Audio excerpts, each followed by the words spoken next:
இங்கே எல்லாரும் சொல்லுவாங்க பார்வதியும் திவ்யாவும் ஒன்று தான், 2 பேரும் ஒரே மாதிரி தான் இருக்கிறாங்க அப்படின்னு. நான் எப்போவுமே சொல்லுவேன் 2 பேரும் ஒன்றும் இல்லைன்னு.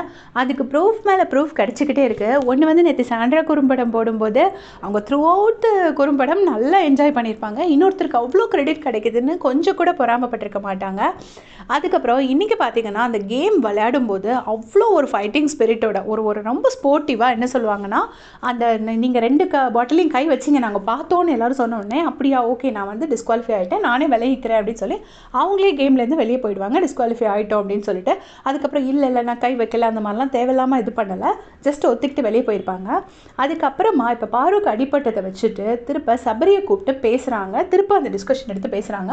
என்ன பேசுகிறாங்கன்னா, நீ வந்து அவங்க வந்து டிஸ்குவாலிஃபை ஆனோடனே பாரு வந்து உடனே வெளியே போயிருக்கணும். கண்டிப்பாக அவங்க கேம்குள்ளே வந்தது 50% இல்லை 100%, 200%, 1000% அவங்க பேரில் தப்பு தான்.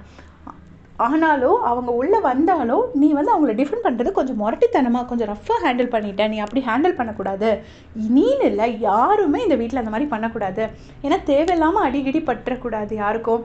ஸோ எல்லாருமே வந்து இன்னும் கொஞ்சம் ஸ்மூத்தாக ஹேண்டில் பண்ணால் நல்லாயிருக்கும் அப்படின்னு சொல்லியிருப்பாங்க. அப்போ சபரி வந்து சொல்லுவாங்க, அவங்க பண்ணுற மாதிரி தானே நான் பண்ண முடியும் அப்படின்னு. நான் உனக்குன்னு சொல்லலைடா, ஜென்ரலாக தான்டா சொல்கிறேன், எல்லாருமே அந்த மாதிரி பண்ணணும்னு சொல்கிறேன்டா, நம்ம எல்லாரோட நல்லதுக்காக தான் சொல்கிறேன். பார்வதி வந்து பண்ணது தப்பு தான், பட் ஸ்டில் டிஃபெண்ட் பண்ணுறவங்களும் கொஞ்சம் இதை விட பெட்டராக டிஃபெண்ட் பண்ணணும்னு சொல்கிறேன் அப்படின்னு சொல்லியிருப்பாங்க. ஸோ அவங்க வந்து ஆஹா ரொம்ப நல்லது அப்படின்னு சொல்லிட்டு எரியிற தூயில எண்ணெயை ஊற்றலை. அதுக்கப்புறம் என்னென்னா, அந்த இடத்துல பாரு அவங்களுக்கும் நிறைய டிஃப்ரென்ஸ் ஆஃப் ஒப்பீனியன் இருந்தால் கூட பாருக்காக அந்த இடத்துல ஒரு ஸ்டாண்ட் எடுத்து வச்சுருக்காங்க. ஸோ நான் அந்த விஷயத்தில் திவ்யாவை ரொம்ப அப்ரிஷியேட் பண்ணுறேன். உங்களுக்கு பிடிச்சிருந்தேன்னா மறக்காமல் கமெண்ட் செக்ஷனில் சொல்லிட்டு போங்க. தேங்க்ஸ் ஃபார் வாட்சிங்.